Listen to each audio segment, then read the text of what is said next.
ప్రేమైన ఎదకతల గ్రామ వాస్తవులకు ప్రభునామములో శుభములు తెలియజేస్తా ఉంటున్నాం.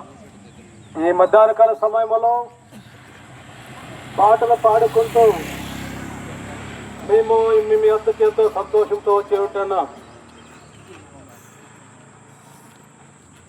ఈ మధ్యాహ్నకాల సమయంలో బైబిల్ గ్రంథం ఈ విధంగా తెలివిస్తా ఉంది. దేవుడు ఈ లోకమును ఎంతో ప్రేమించను కాగా అద్వితీయ కుమారుడిగా పుట్టిన వారి యందు విశ్వాసముంచు ప్రతివాడను నశింపక నిత్యజీవు పొందినట్లుగా ఆయన ప్రియ కుమారుడును అనగా యేసుక్రీస్తు ప్రభుల వారిని లోకమునకు పంపినని వాక్యమును నమ్మదగినది పూర్ణ అంగీకారమునకు యోగ్యమైనదని బైబిల్ స్పష్టముగా తెలియజేస్తా ఉంది. అయలారమ్మారా, ఈ లోకములో కూడా అనేకమైన ప్రేమలు ఉంటా ఉన్నాయి. అన్నదమ్ముల ప్రేమ ఉంటా ఉంది, అక్క చెల్లెళ్ళ ప్రేమ ఉంటా ఉంది, బంధువుల ప్రేమ ఉంటా ఉంది, స్నేహితుల ప్రేమ ఉంటా ఉంది, ఇరుగు పొరుగు వారి ప్రేమ ఉంటా ఉంది, ప్రేమికుల ప్రేమ కూడా ఉంటా ఉంది. ఈ ప్రేమ ఎంతవరకు కొనసాగుతుందంటే నీకు వాళ్ళకు ఒడంబడికలు బాగున్నప్పుడు ఈ ఇంటికి కూర ఆ ఇంటి కూర ఇంటికి వచ్చినప్పుడు ఇద్దరు ఒడంబడికలు పంచుకున్నప్పుడు ప్రేమ కొనసాగేదిగా ఉంటా ఉంది. ఆ ఒడంబడికలు కట్ అయినాయంటే వాళ్ళకు మనసమర్థాలు వచ్చినాయంటే ఆ ప్రేమ ఆగిపోయేదిగా ఉంటుంది. ఎందుకు?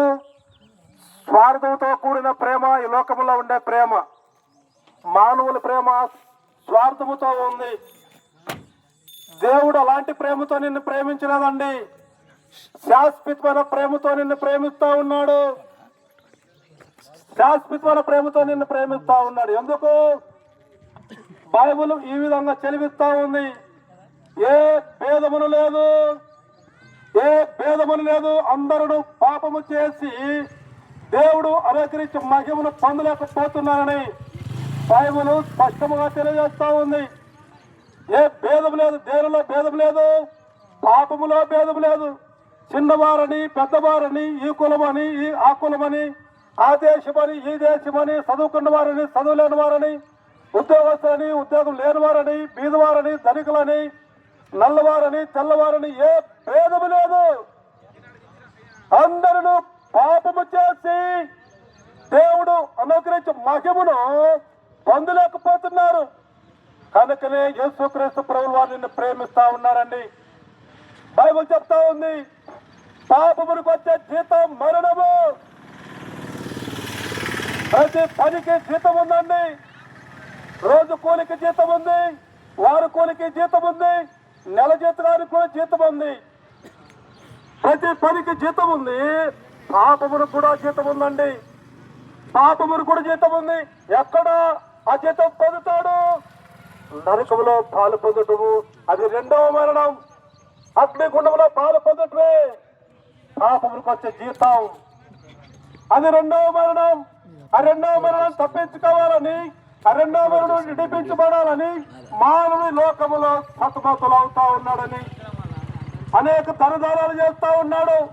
పుణ్యం సంపాదించుకోవాలని, పాపం పోగొట్టుకోవాలని ఈ లోకంలో ఎన్నో దానాలు చేస్తా ఉన్నాడండి. అన్నదానం చేస్తా ఉన్నాడు, వస్త్రదానం చేస్తా ఉన్నాడు, డబ్బు దానం చేస్తా ఉన్నాడు, బంగారు దానం చేస్తా ఉన్నాడు. మానవుడు రకరకాలుగా దరిదానాలు చేస్తా ఉన్నాడు. బైబిల్ చెప్తా ఉంది, నీ నీతి క్రియలు మురుకు గుడ్డ పేలిక లాంటివి అని బైబిల్ చెప్తా ఉంది. నీ నీతి క్రియలు ఎలాంటివంట? మురుకు గుడ్డ పేలిక లాంటివి. మురుకు గుడ్డని ఎక్కడ పడేస్తామండి? పండుగ తుడిచిన తక్షణమే బీరువాలో పోయి పెట్టుకుంటామా? లేదు, బయటికి పడవేస్తాం. అలాంటిది నీ జీవితం. అలాంటి జీవితం జీవిస్తున్న మానవుని ప్రేమిస్తా ఉన్నాడు. ఎందుకు ప్రేమిస్తా ఉన్నాడు? పాపములో పుడుతున్నాడు, పాపములో జీవిస్తున్నాడు, పాపములోనే మరణిస్తున్నాడు. పాపములకు వచ్చే జీతం మరణము. ఆ మరణం నుండి విడిపించాలని యేసుక్రీస్తు ప్రభువు వారి లోకానికి వచ్చాడండి. దేవాది దేవుడు ఉన్నతమైన స్థలంలో నివసిస్తున్న దేవుడు దేవుడు రాజ్యంలో ఉండే దేవుడు మానవుని రూపంగా ఈ లోకానికి వచ్చాడండి. ఎలాగా? ఎందుకు? పాపము పోవాలంటే రక్తము కావాలా, ఆ రక్తము పరిశుద్ధమైన రక్తము కావాలా, పుణ్య పురుషుని రక్తం కావాలా. మరి లోకంలో అలాంటి మనిషి ఎవరున్నారు? బైబిల్ చెప్తుంది, నీతిమంతుడు లేడు, ఒక్కడును లేడు, అందరూ పాపము చేసి దేవుడు అనుగ్రహించి మహిమను పొందలేకపోతున్నారు. కనుకనే యేసుక్రీస్తు ప్రభువు వారు నిన్ను ప్రేమించి పరలోకం నుండి లోకానికి మానవ రూపంలో వచ్చాడండి. ఎందుకు? పాపములకు ప్రాయశ్చిత్తము కలగాలంటే రక్తము, పరిశుద్ధమైన రక్తము చిందించే మనిషి కావాలి. అందుకనే దేవాది దేవుడు పరిశుద్ధుడుగా, పుణ్య పురుషుడుగా, పాపం లేనివాడుగా ఒక కన్య స్త్రీ గర్భాన ఈ లోకములో జన్మిస్తా వచ్చాడు. 2026 సంవత్సరాల కిందట దేవాది దేవుడు మానవ రూపంలో లోకంలో జీవించి నీ పాపం నా పాపం ఆయన మీద వేసుకొని గొల్గోతా కొండ మీద నెట్టి నడుబడ్డ ఎరుశలేము పట్టణంలో నీతిమంతుడుగా పరిశుద్ధుడుగా పుట్టిన దేవుడు నీ పాపం నా పాపం ఆయన మీద వేసుకొని గొల్గోతా కొండ మీద ఎర్రట ఎండలో మధ్యాహ్నము శిలువలో బలియాగమైతా వచ్చాడు. ఎందుకు? నీవు నేను పొందవలసిన శిక్ష, నీకు నాకు రావాల్సిన శిక్ష ఆయన పొందుతూ వచ్చాడు. శిలువలో బలియాగమయ్యాడు. ఎలాగా? చేతులతో చేసిన పాపం నిమిత్తమై చేతుల్లో మేకలు, పరుగులో పరిగెత్తిపోయి చేసిన పాపం నిమిత్తమై కాలులో మేకలు కొట్టించుకున్నాడండి. తల్ల మీద ముళ్ళ కిరీటం, హృదయంతో చేసిన పాపం నిమిత్తమై హృదయంలో బల్లిమపాటు, శరీరం అంతా రక్తచిత్తడయ్యాడు. కొరడా దెబ్బల చేత పంచగాయములు పొందాడు. రక్తము కార్చి ప్రారంభం పెట్టి సమాధి చేయబడి 3వ దినమున లేస్తా వచ్చాడండి. లేఖనముల ప్రకారము ఆయన లేస్తా వచ్చాడండి. చనిపోయిన వారు అందరూ కుళ్ళిపోయారు. ఒక చరిత్ర ఉంది అంటే ఏకైక దేవుడు యేసుక్రీస్తు ప్రభువుల వారికి మాత్రమే. చనిపోయిన వాడు కుళ్ళిపోలేదండి. తిరిగి 3వ దినాన లేచాడు.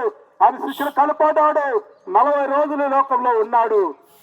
ఆరోగ్యమై పరలోకం వెళ్ళాడు. మరి తిరిగి రానే ఉంటున్నాడు. ఎందుకు రానే ఉంటాడంటే ఆయన రక్తము, కాల్చిన రక్తము ద్వారా పాపానికి ప్రాయశ్చిత్తం కలగజేసుకున్న వారిని, మారుమనసు పొందిన వారిని, పాప క్షమాపణ పొందిన వారిని మరి నరకానికి పోకుండా ఈ లోకంలో 1000 పరిపాలించి తీర్పు తీర్చి ఆయన పిల్లలందరినీ తీసుకొని పోవడానికి, పరలోకానికి తీసుకుపోవడానికి ఆయన వస్తా ఉన్నాడండి. నువ్వు చేయాల్సిందంత ఒక్కటే, ఎలాగా? యేసుక్రీస్తుని శ్వాసం ఉంచితే నీ పాపములు క్షమించబడతాయి. ఆయన రక్తంలోని పాపములు కడగబడతాయి. పరిశుద్ధంగా తీర్చబడతావు, నీతిమంతులుగా తీర్చబడతావు. నీ గుణగణాలు, నీ జీవితంలో ఉండే చెడ్డ గుణాలన్నీ వెళ్ళి నీలో ఉండే పాపం అంతా పోయి పరిశుద్ధులుగా నీతిమంతులుగా తీర్చబడి పరలోక రాజ్య వారసత్వం పొందుతావు. నువ్వు చేయాల్సిందంత ఒక్క మాట ద్వారా పాపములు క్షమించబడతాయి. ఎలాగా? యేసయ్యా నీ పాపిని నా పాపములు క్షమించము, నీ రక్తంతో కడిగి నన్ను పరిశుద్ధపరచము, పవిత్రపరచము. ఈ లోకం విడిస్తే నరకానికి పోకుండా మోక్ష రాజ్యానికి రావడానికి నాకు సహాయం చేయమని యేసు నామములో అడుగుతున్నాను తండ్రి అని చిన్న ప్రార్థన చేస్తే సూక్ష్మలో మోక్షం ఉందండి. అలాంటి ప్రార్థన చేసుకున్నట్లయితే నీ జీవితం మార్చబడుతుంది. నువ్వు ధన్యురాలు అవుతావు. ఎప్పుడు లోకం విడిచిన పరలోక రాజ్యం చేరుతావు. అలాంటి జీవితం జీవించినట్టు పరిశుద్ధాత్మ దేవుడు నీకు సహాయం చేయనుగాక. యేసుక్రీస్తునందు విశ్వాసం ఉంచము, అప్పుడు నీవు నీటి వారు గొప్ప ఆత్మరక్షణ, పాప క్షమాపణ పొందేదరు.